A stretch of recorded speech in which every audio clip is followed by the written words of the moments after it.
मी आमदार झाल्यानंतर ना पहिल्यांदाच आपल्या कोनेरी गावामध्ये येतो.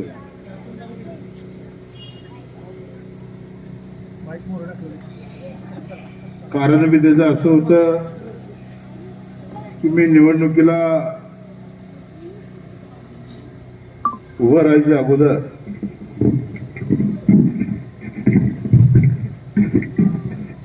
राजकुमार पाटील यांचा तगादा होता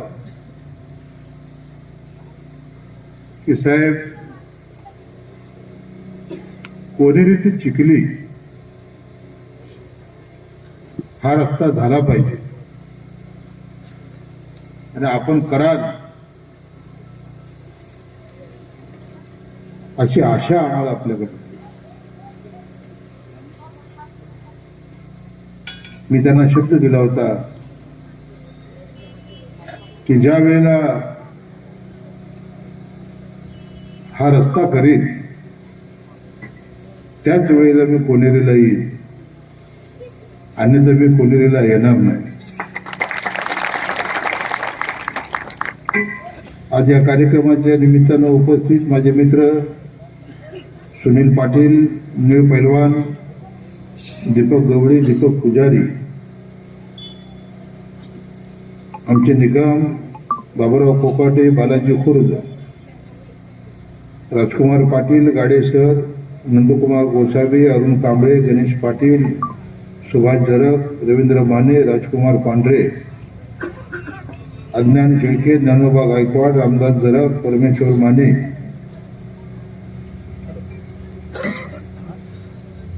गाडे सर, परीटदादा मेजर, गाडे बापू, गाडगे सर, जाधव भाऊ, गुंड बापू, रामभाऊ शेळके, भिवा गंजाळे, गुप्तेश्वर शेळके, संजू नाना शेळके, बप्पा माळी, भीमा कांबळे, अतुल गाडे, पाटील सर आणि शंकर शेळके. बांधवांनो,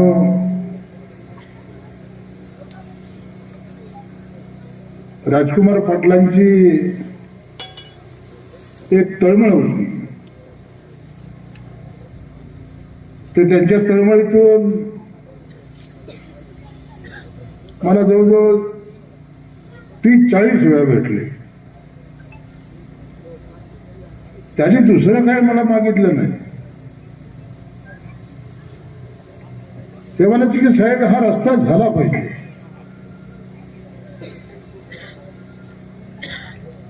सुनील तात्या, त्या रस्त्याची तर परवड अशी झाली की त्या रस्त्याची 4 वेळेला भूमिपूजन झाले का नाही? मी गावकरी नाही करतो, झालं का नाही? बोर्ड लावले, नारळ फोडले आणि 4 वेळेला नारळ फोडून सुद्धा तो रस्ता यांच्या हातनं करणं झाला नाही. तर मग माझा प्रश्न आहे यांना, रस्ता तुम्हाला करायचा नव्हता तर नारळ फोडण्याचा घाट का घातला होता? रस्ता तुम्हाला करायचा नव्हता तर 4-4 वेळेला नारळ फोडायचा घाट का घातला? म्हणजे कोनेरीची जनता मूर्ख आहे असं तुम्ही समजता का? दादागिरी, दडपशाही, तानाशाही आणि झुंडशाहीच्या खाली गेली 40 वर्ष झाला हा तालुका होता.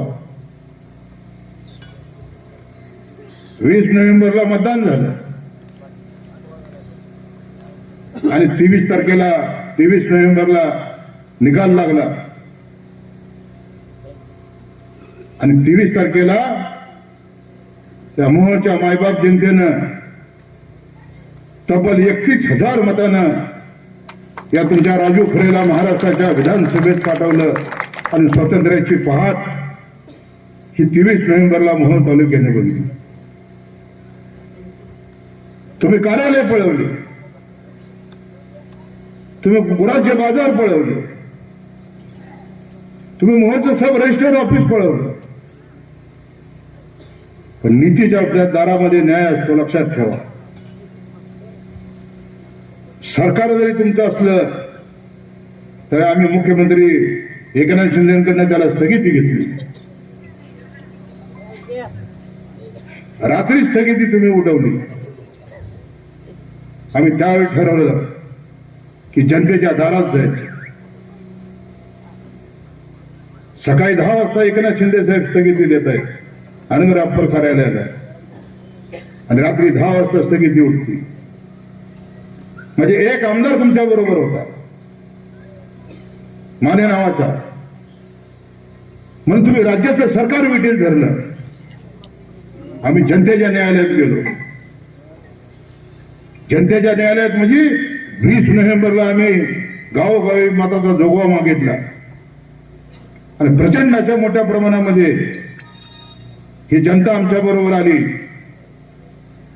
आणि 40 वर्षाची तुमची काळीकुट्ट राजकीय कारकिर्दीचा बिमोड करून माझ्यासारखा कार्यकर्ता महाराष्ट्राच्या विधानसभेत आमदार म्हणून गेला. मी राजकुमार पाटलांना सांगितलं होतं की राजकुमार पाटील, या गावाला पहिलं 4दा फसवलं, या गावाला 4 वेळेला नारळ फोडलाय. माझं आडनाव खरे, उद्या नाही तर कोनेरीकर म्हणतील की हे राजू खोटे आहे आमदार. म्हणून मी जोपर्यंत रस्ता करणार नाही तोपर्यंत कोनेरी गावाला येणार नाही. मतं मागायला माझी पत्नी इथं आली होती, पण मी आलो नाही. तरी तुम्ही तब्बल 1000 मताचं दान माझ्या धुळीमध्ये दिलं. मी ह्याच काय 7 जन्मात सुद्धा तुम्हाला तुमचे उपकार विसरू शकणार नाही. मग आपलं कर्तव्य आहे की ह्या गावाचा रस्ता झाला पाहिजे. आणि मग मी ठरवलं की आमदार फंडातून ताबडतोब, जो चालू आमदार फंड होता, मला 5 कोटी रुपये आमदार फंड आहे, त्या 5 कोटी मधले पहिले 50 लाख रुपये हे या आपल्या कोनेरी ते चिखली रस्त्याला मंजूर केले. त्याचं टेंडर झालं आणि आता उद्यापासून त्याचं काम चालू होईल. पोस्ट काय टाकताय राजकुमार पाटील? पोस्ट काय टाकतायत हे? म्हणजे 5व्यांदा नारळ फोडायला यायचा. अरे आमदार होतो तेव्हा नारळ फोडला, तेव्हा रस्ता केला नाही. आता उठायला 31,000 पाडल्यावर तो नारळ फोडायला येतोय. तुमच्याकडे हाय काय? आता मला वयोवृद्ध माणसं बसलेली आहेत, त्यांना माहिती. हो ना, पहिलं शेकाप मध्ये तात्या, पहिलं शेकाप मध्ये, शेकाप झाल्यानंतर काँग्रेसमध्ये, बरोबर. काँग्रेस सोडल्यानंतर पवार साहेबांच्या राष्ट्रवादीमध्ये, एकसंघ राष्ट्रवादी, अजितदादा पवार साहेब. राष्ट्रवादी फुटली की मग सगळ्यात जास्त आमदार कोणाच्या भागावर? पवार साहेब, अजितदादाच्या. दादा डेप्युटी सीएम, मग दादाच्या भागावर, दादाच्या पार्टी. आणि जेव्हा आपण 20 नोव्हेंबरला तुमच्या सगळ्या आशीर्वादानं मतदान केलं आणि 23 तारखेला ह्याला उतारा पाडला, तेव्हा अजितदादापाशी पद संपली. का संपली? ज्या वेळेला तुम्ही सांगितलं भीमा कारखान्याला तुम्ही 250-300 कोटी रुपये देताय, विठ्ठल सहकारी साखर कारखान्याला पंढरपूरच्या 300 कोटी देताय, चंद्रभागा सहकारी कारखान्याला तुम्ही 250 कोटी रुपये देताय. सहकारी कारखान्याचं दुःख एकच आहे आणि खाजगी कारखान्याचं दुःख एक आहे. म्हणजे हे अजितदादाला भेटायला गेलेले होते. डीसीसी बँकेमध्ये जेवढे घोटाळे केले होते हे सगळे घोटाळेबाज. त्यात आमचा पंढरपूरचा बे घोटाळेबाज होता. आणि मग म्हणाले की त्यांना जसं तुम्ही कर्ज देताय 250-300 कोटी रुपये, तसं आम्हाला बी द्या म्हणले. 2-250 कोटी. अजितदादाने सांगितलं ताड विषय त्यांना म्हणा फिरायची शपथ खावा, आणि मी बी फिरायची शपथ खातो. अजितदादांनी सांगितल्यावर तुला साधा आमदार निवडून आणता आला नाही, 250 कोटी कारखान्याला कर्ज मागतोय. आता दादा बोलताना कोण होतं? उत्तर सोलापूरचा माने होता, पंढरपूरचा परिचारक होता, तो हसापरे होता. अख्ख्या जिल्ह्याच्या समोर ज्या वेळेला अपमान झाला त्यावेळी त्यांनी ठरवलं, तात्या आता इथं काय आपली पत नाही, चलो पुढची गाडी. आणि मग आता ते भारतीय जनता पक्षामध्ये प्रवेश केला. भाजपमध्ये हरी गेल्यानंतर सुद्धा मोहोळच्या नगरपालिकेमध्ये आम्ही 4 मुंड्या चित केल्या. लक्षात ठेवा, मोहोळ शहर तुमच्या हातात जाऊ दिलं नाही तात्या. तर तुम्ही मला आमदार म्हणून निवडून पाठवलं होतं, त्यामुळे माझं काम होतं की मोहोळ तुमच्या हातात द्यायचं नाही. मोहोळमध्ये 170 मतांना आपण कमळाबाईचा पराभव केला. उद्या जिल्हा परिषद आहेत, उद्या पंचायत समितीच्या निवडणूक आहे. तुमचा आमदार ज्यावेळेला निवडून तुम्ही दिला, तुमच्या आमदारानं पहिल्यांदा त्यांना मोहोळला येऊ दिलं नाही. लक्षात ठेवा, मोहोळची नगरपालिका आपल्या ताब्यात घेतली. तुम्ही भाजपमध्ये जावा नाही तर कुठेही जावा, हा रस्ता होईल. ही ज्येष्ठ मंडळी माझ्या समोर बसलेले, ज्यावेळेला हा 4 महिन्यात 5 महिन्यामध्ये ठेकेदार आले होते इथं. हा किती आहे त्याला टाइम ऑफ लिमिट किती आहे? 6 महिन्याचा हा रस्ता झाला पाहिजे. लक्षात ठेवा, नाही तर माझ्याकडे काय फेर नाही. हा त्याला सांगायचं 6 महिन्याचा रस्ता पूर्ण झाला पाहिजे. लोकांना फसवायचे धंदे करायचे तर रस्ता पूर्ण करायचा, चांगला दर्जेदार रस्ता झाला पाहिजे. बांधवांनो, आज कोनेरी गावामध्ये येत असताना दुसरा एक मला आनंद होतो की या गावाला आपण तुम्हीच निवडून दिल्यामुळे आज हा रस्त्याचं भूमिपूजन मी करू शकलो. आता ज्यावेळी भूमिपूजनाला जात असताना वाटेमध्ये एक लायब्ररी झाली, दाखवली. त्या लायब्ररीमध्ये या गावामधले जवळजवळ 100 ते 150 लोक शासकीय नोकरीमध्ये, आणि चांगला उपक्रम आहे. आपली मुलं त्या गॅलरीमध्ये, आपल्या लायब्ररीमध्ये बसून चांगले अभ्यास केले पाहिजेत, चांगल्या परीक्षा पास झाले पाहिजेत, चांगल्या पदावरती गेली पाहिजे.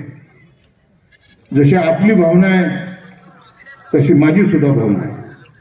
आणि म्हणून राजकुमार पाटील, मी आपल्याला सांगतो की या लायब्ररीसाठी जी काही कुठल्या कंपनीची तुम्हाला पुस्तकं पाहिजे, या पुस्तकासाठी मी 2 लाख रुपयाचा निधी आजच मंजूर करतो. कारण ही मुलं ही उद्या देशाची सगळ्यात मोठी संपत्ती आहे आणि ही शिकली पाहिजे. डॉक्टर बाबासाहेब आंबेडकरांनी सांगितलं की शिक्षण हे वाघिणीचं दूध आहे, तो जो पिल तो डरकरल्याशिवाय राहणार नाही. त्यामुळे 2 लाख रुपयाचा निधी हा मी आपल्या लायब्ररीसाठी, पुस्तकासाठी देतो. येताना मला तुम्ही हनुमान मंदिरामध्ये नेले. हनुमान मंदिरामध्ये नेल्यानंतर ना मी दर्शन घेतलं. दक्षिणमुखी हनुमान मंदिर आहे. दक्षिणमुखी ना सर. हनुमानजीचं माझं नातं फार वेगळं आहे. माझा ज्यावेळी जन्म झाला त्या दिवशी हनुमान जयंती होती. सुनील तात्या अजून हे बघा, त्या दिवशी शनिवार होता. म्हणजे शनिवारी हनुमान जयंतीच्या दिवशी दुपारी 12 वाजता माझा जन्म झाला. मग हनुमानजीचा प्रचंड आशीर्वाद माझ्या पाठीशी होता. म्हणून मी हनुमानजीला सांगितलं की ह्या आंबेडकरांच्या डोक्यात पहिले गदा घाल. आणि 23 नोव्हेंबरला हनुमानजीला गदा घातली आणि तिकडे जायचं तुमचं बंद केलं आणि तुमचा आमदार निवडून आला. आणि प्रचंड अशी हनुमानजीवरती माझी भक्ती आहे. त्यांचा आशीर्वाद माझ्या पाठीशी आहे. त्यामुळे कुठल्याच संकटाला मी घाबरलो नाही. म्हणून या हनुमान मंदिराच्या जीर्णोद्धाराच्या कामासाठी मी माझ्या आमदार फंडातून 15 लाख रुपयाचा निधी हा आजच मंजूर केला असं मी जाहीर करतो.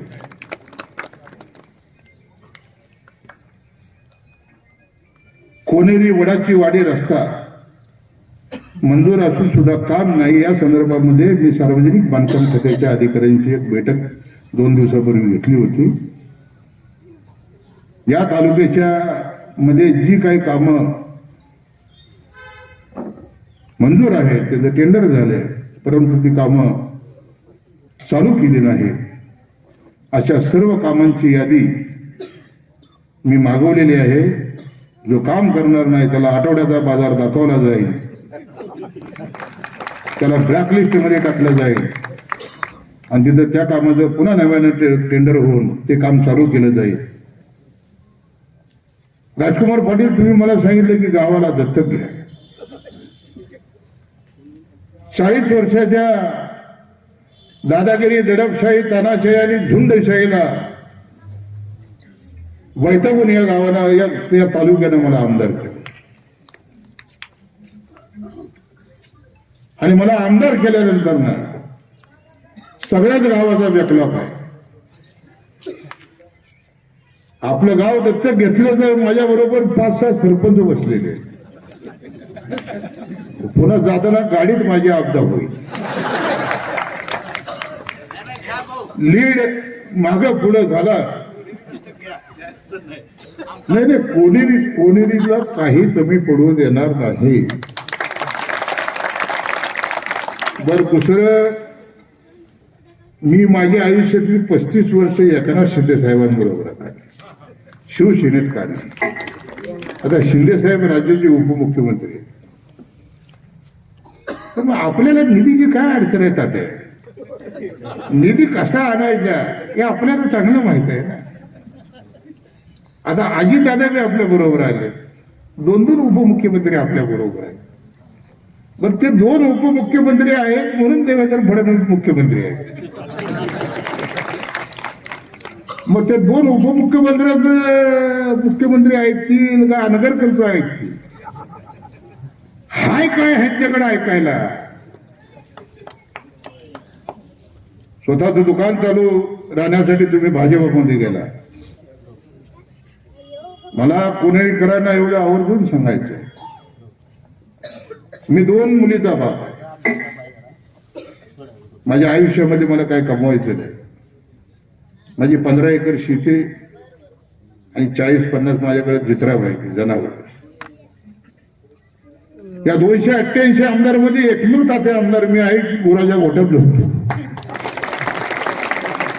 तुम्ही निवडून दिलेला आमदार एसी घरामध्ये झोपत नाही, तर तो झोपतो कुठं? गुराच्या गोठ्यात झोपतो. आणि हे कुठे झोपते? तर 100 कोटीच्या महालामध्ये, बंगल्यात. दादा, माझ्याकडे आलेल्या प्रत्येक माणसाला नाश्ता दिला जातो, त्याला चाय दिला जातो. कोण आजारपणाला आलं त्याच्या आजारपणाला तात्या मी मदत करतो. जे माझ्याकडनं शक्य ती मदत करतो. गरीबाच्या मुलीचं लग्न आहे की माझ्याकडे येतं पत्रिका घेऊन, म्हणतो साहेब परिस्थिती खूप बेकार आहे, लग्नाची सुद्धा ऐकत नाही. तात्या मी लग्नालाही मदत करतो. कोण गरीबाचं पोरगं शिक्षणासाठी फी मागायला आलं, त्याला फीसाठी त्याचं शिक्षण थांबलंय, त्याच्या शिक्षणाच्या फीला सुद्धा तात्या मदत करतो. काय आयुष्यामध्ये राहायचंय? मी माझ्या बायकोला नेहमी सांगितलं की ज्यावेळी आपण या जगाचा निरोप घेऊ तरीही तुझी 15 एकर जमीन आणि तुझी 50 जनावरं सुद्धा तुझ्या बरोबर येणार नाही. आपल्या 2 मुली त्यांची लग्न केल्यानंतर त्यांच्या नवऱ्याकडे जातील. आपल्या दोघांना जगायसाठी 15 एकर जमीन भरपूर आहे. आपण गेल्यानंतर त्याचे अर्धा भाग म्हणलं तर 7.5 मोठी घेईल, 7.5 बारकी घेईल. मग कशासाठी पैसा कमवायचा? मी जाईन तर जाताना आयुष्यामध्ये नाव कमी, पैसा येतो पैसा जातो, पैसा पुन्हा येतो, पुन्हा एकदा नाव तुमचं गेलं तर ते काळ्या बाजारात सुद्धा नाव पुन्हा मिळत नाही. माझ्याकडे कारखाना नाही, माझ्याकडे सूतगिरणी नाही, माझ्याकडे नक्षत्रासारखी दारूची फॅक्टरी सुद्धा नाही, माझ्याकडे बँक नाही, माझ्याकडे शाळा नाही, माझ्याकडे कॉलेज नाही. तात्या तुम्हाला म्हणून सांगतो, माझ्याकडे पिठाची चक्की सुद्धा नाही. पण काय आहे आमच्याकडे? दानत. आम्ही गरीबीतनं आलो. माझा बाप पंढरपूरला शहरामध्ये टांगा चालवायचा. मी एक टांगेवाल्याचा मुलगा, झोपडपट्टीमध्ये राहायचो. 10वी पर्यंत शिक्षण हे कंदिलावरती केलं आणि कधी 11वीला 12वीला माझ्या घरी लाईट आली. गरिबी काय आहे हे जन्मजात आम्ही पाहिले. तेव्हा दारात आलेल्या गरीबाला पहिली मदत केली पाहिजे. तो मोठ्या आशेनं आपल्याकडे आलाय. त्याला वाटतं की आमदार आपला आहे. मी आमदार नव्हतो तेव्हाही मदत करत होतो, आमदार झालो तेव्हाही मदत करतो. माझी आणि माझ्या बायकोची ज्यावेळी चर्चा होती त्यावेळी मी तिला नेहमी सांगतो की आपल्याला आयुष्यात काय नाही कमवायचं. आपण लोकांची सेवा केली, लोकांनी आपल्याला डोक्यावर घेतलं, लोकांनी आपल्याला 31,000 मताधिकाने निवडून दिलं. एवढं वैभव ह्यांच्याकडे होतं तरी सुद्धा ह्यांना तुम्ही पाडलं आणि माझ्यासारख्या फटक्या कार्यकर्त्याला महाराष्ट्राच्या विधानसभेत आमदार म्हणून निवडून दिलं. तुमचा आमदार कसा पाहिजे तर लोकांच्या मदतीला गेला पाहिजे. आता ज्या वेळेला आपण आईच्या रुद्रात नाही येतो त्यावेळेला आपण नागडा येतो तेव्हा कापड आपल्या अंगावर नसतं. आणि ज्यावेळी ह्या जगाचा आपण निरोप घेतो त्यावेळेला सुद्धा आपल्या अंगावर कापड नसतं. जे 100-150 रुपयाचं कफन असतं ते सुद्धा काढतात. मग आपलं काय व्हायचं? ते ह्यांच्याकडे ज्यादा पैसा आहे वर ह्यांना चंदनात जातील आणि आपल्याकडे पैसा नाही म्हणून आपल्याला लिंबाच्या झाडावर जातील. पण कार्यक्रम करेक्ट कार्यक्रम आहे. म्हणून कशासाठी हे जे सगळं आहे ते कशासाठी? उमेशदादा पाटील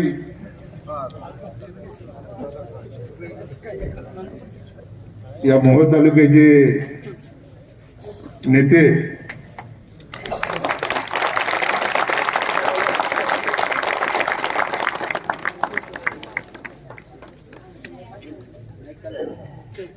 आलेले, त्यांचं आपण सर्व गावकऱ्यांच्या वतीनं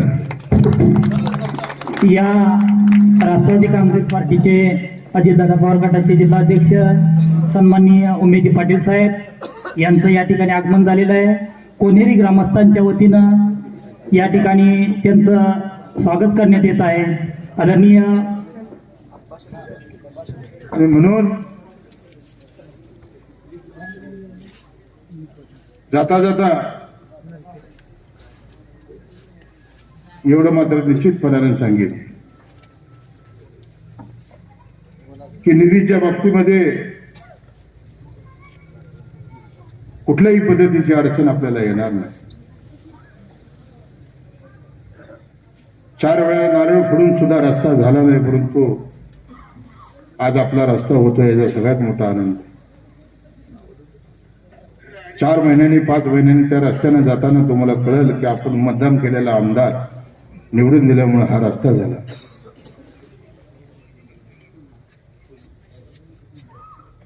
हनुमान मंदिराच्या साठी सुद्धा आपण निधी जाहीर केलेला आहे.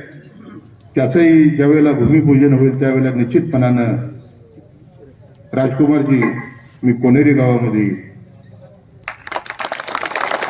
आपल्या लायब्ररीसाठी सुद्धा निधी दिलेला आहे. फक्त तुम्ही यादी द्या, त्या पद्धतीने ती 2 लाखाची पुस्तकं ती आपल्याला दिली जातील. राजकुमार पाटलांना मी एवढं मात्र नक्की सांगेन, कोनेरी पापरीच्या रस्त्याच्या संदर्भामध्ये सुद्धा माझी अधिकाऱ्यांबरोबर मिटिंग झालेली आहे. राजकुमारजी, त्याच्याबद्दल खोड तुम्हाला माहिती नाही. जी काय कामं मी आमदार होण्याच्या अगोदर ज्याची टेंडर झाली होती आणि ज्या वेळेला यांचा आमदार पडला त्यानंतर एक 10-15 कामं असे की त्या ठेकेदारांना ती कामं चालू करू नका अशा सूचना आंगरकरांनी केल्या. त्याच्यानंतर मी बांधकाम खात्याला सांगितलं की त्यांना नोटीसा काढा. त्यांना पहिली नोटीस काढली, 2 महिन्याचा फरक ठेवल्यानंतर पुन्हा नोटीस काढली आणि गेल्या आठवड्यामध्ये माझी मिटिंग झाली. त्याच्यानंतर मी त्यांना सांगितलं की पुन्हा एकदा 3री नोटीस तुम्ही काढा आणि 3 नोटीस काढल्यानंतर टेंडर क्लॉज मध्ये सर्व अधिकारी हे तिथल्या कार्यकारी अभियंत्याला राखीव असतात आणि पुन्हा ते टेंडर रद्द करा आणि ते टेंडर रिकॉल करा. त्याच्यामुळं ती कामं चालू होते, त्याबद्दल तुम्ही निश्चिंत राहा. कोनेरेकरांनी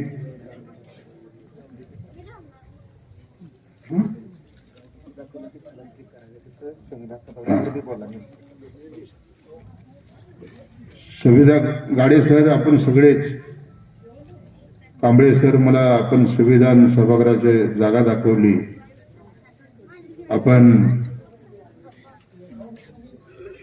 तिथे जो डीपीचा आडवा डीपी आहे, याही संदर्भामध्ये MSEBच्या अधिकाऱ्यांना बोलवून आपल्याला, राजकुमार पाटील, आपल्याला, आमच्या समाज बांधवांना त्यांनाही बोलवून एक संयुक्त मिटिंग घेऊन तो जो डीपी आहे तो डीपी ताबडतोब काढून ती जागा रिकामी केली जाईल हा शब्द मी तुम्हाला देतो. आणि संविधान सभागृहाच्या बाबतीमध्ये मी आपल्या समाजाला आश्वस्त करतो, अत्यंत सुंदर असं देखणं संविधान हे येणाऱ्या काळामध्ये आपल्या कोनेरी गावामध्ये उभा राहील आणि मला निश्चितपणाने खात्री आहे की त्याचाही भूमिपूजन करण्याचा योग मला येईल आणि ते माझ्याच काळामध्ये ते संविधान सभागृह पूर्ण होईल. एवढं मात्र मी तुम्हाला निश्चितपणाने सांगतो. गाडे सर, मला फसवणं अजिबात आवडत नाही. मी दिल्या शब्दाला जागा राहणारा माणूस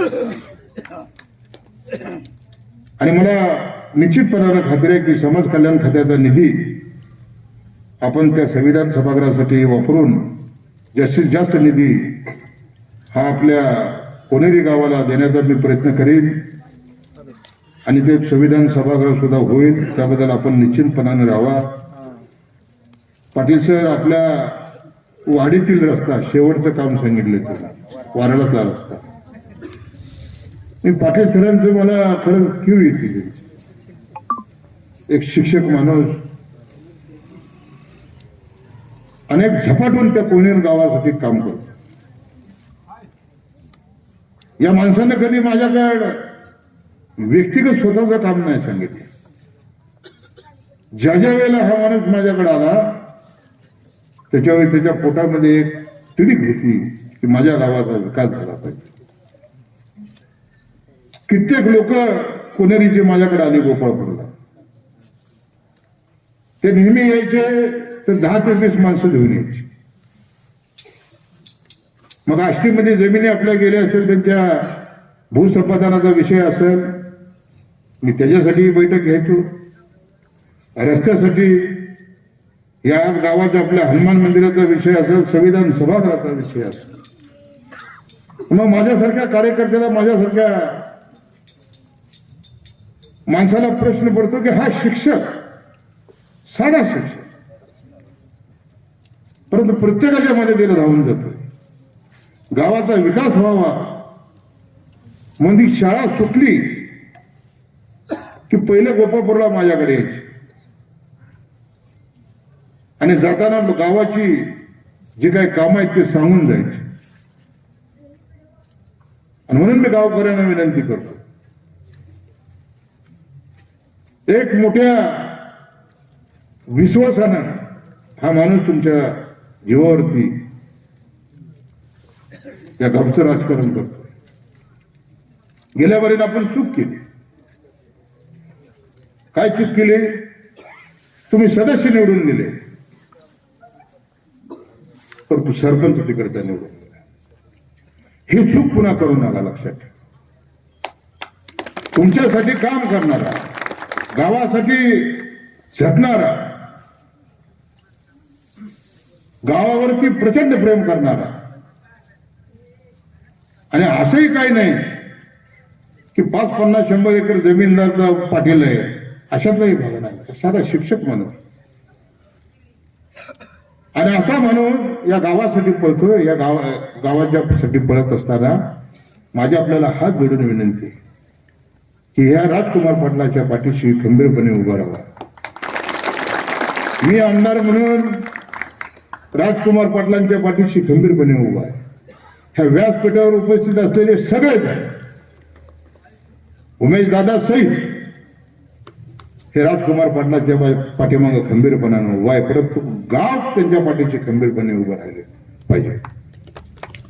जिल्हा परिषदेच्या निवडणुका येतील, पंचायत समितीच्या निवडणुका येतील.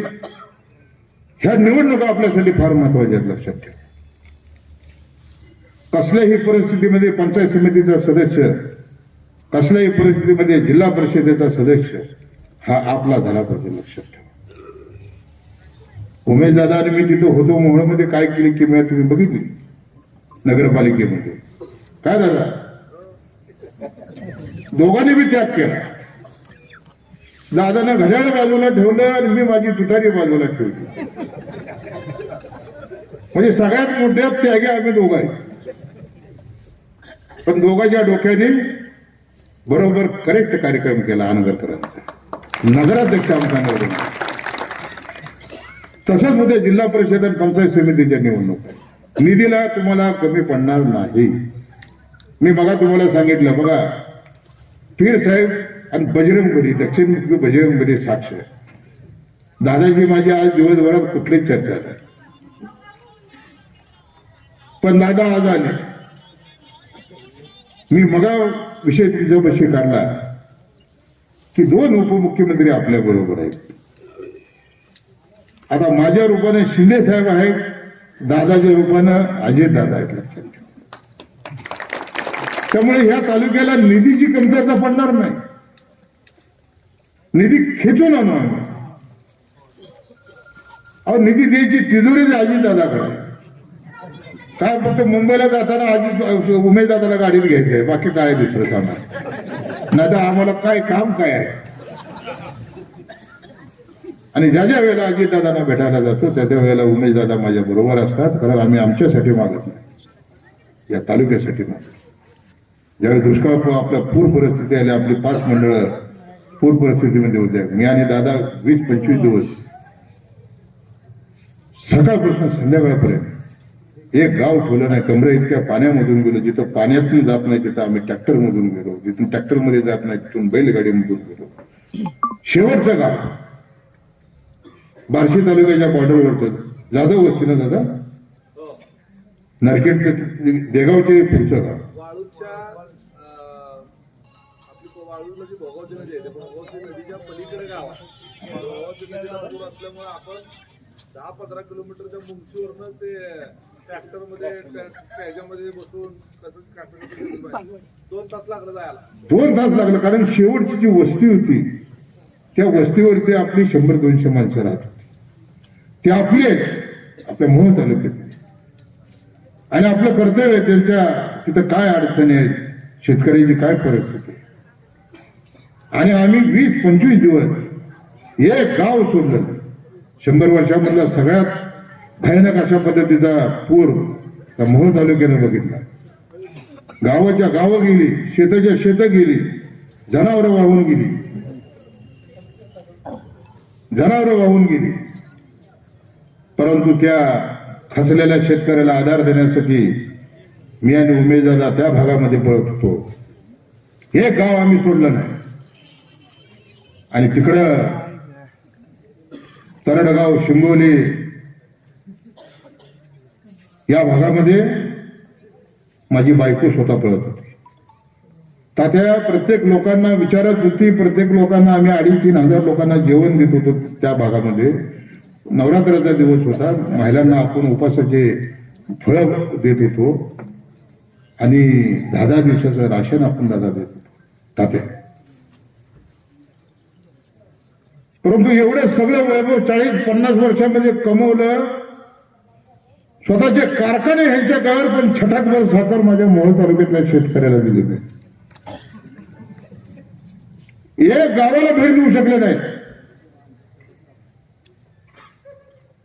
मग तुम्ही ओळखा या तालुक्यावर तुमचं काय प्रेम होतं. प्रेम तुमचं खोट्याचं नव्हतं, आणि जे प्रेम होतं ते खोटं प्रेम होतं. दादा, मी आज सकाळी 2 परिवाराला भेट द्यायला गेलो.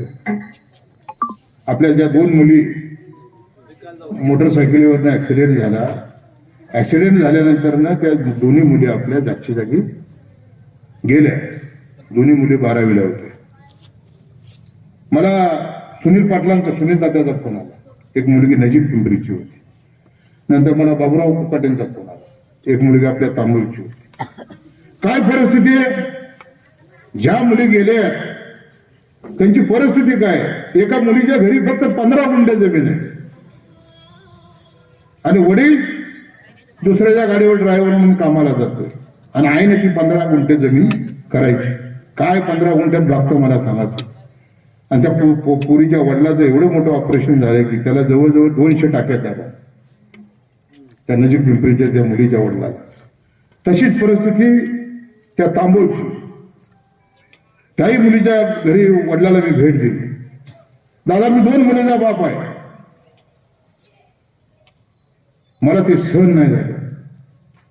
इतकी गरिबी. या तालुक्याचा आमदार, आपण काहीतरी त्यांना देणं लागतोय. दादा, दोन्ही कुटुंबाला मी 50,000 रुपयाची मदत केली. कारण गेलेल्या मुली परत येणार नाही. परंतु परिस्थिती एवढी विचित्र आहे की त्या घराला कुठंतरी आपल्याकडून हातभार लागला पाहिजे. आणि हे गेले आणि त्यांचाच चाय घेऊन आले. तुमचे पाटील भावकी दादांची भावकी.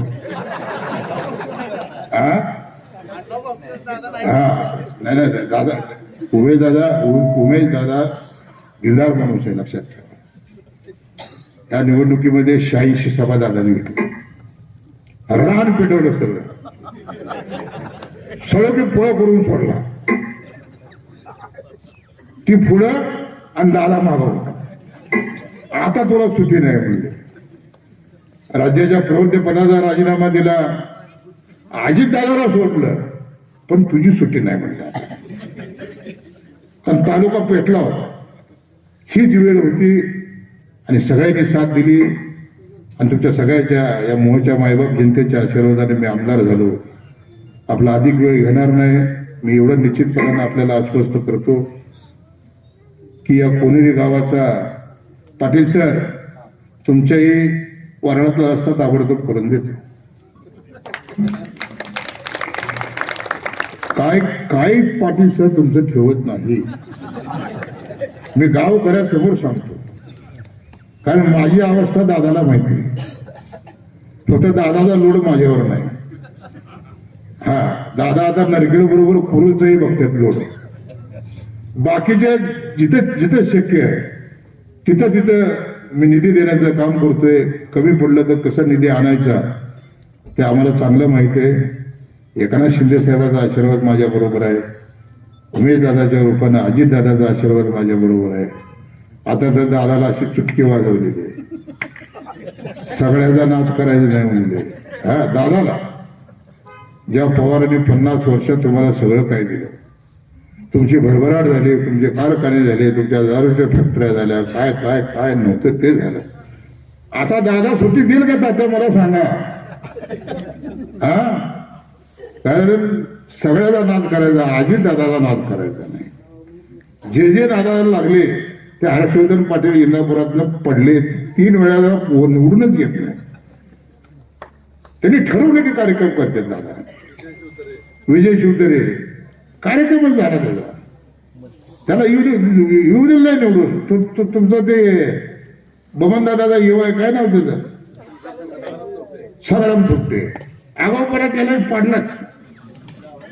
हा दादा एकदा ठरवलं, दादा गाडीतच बोलले आता ह्याचा कार्यक्रम आहे म्हणले, काळजी करू नका, तुम्ही फक्त व्यवस्थित राहा, मोहच्या जनतेला सांभाळा.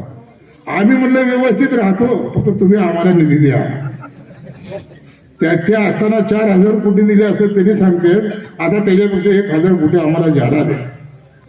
आणि मला निश्चितपणानं खात्री आहे, मी आपल्या या कोडेरी गावाच्या सर्व ग्रामस्थांच्या साक्षीने मी तुम्हाला सांगतो की अजितदादा आणि एकनाथ शिंदे साहेब या दोघांनी हा मोह तालुका दत्तक घेतला. दोघांनी या मोह तालुक्याच्या निधीसाठी कुठलीही अडचण आम्हाला आली तर दादाबी आणि शिंदे साहेब ताबडतोब अडचण दूर करतात आणि मोह तालुक्याचा सर्वांगीण विकास येणाऱ्या काळामध्ये झाल्याशिवाय राहणार नाही. आणि मी कुठेही तुम्ही निवडून दिलेला आमदार आहे, हा तुमचा आमदार कुठेही कमी पडणार नाही, लक्षात ठेवा. तो मोहाचा विकास केल्याशिवाय राहणार नाही. एवढं बोलतो आणि मी आपली रजा घेतो. जय हिंद.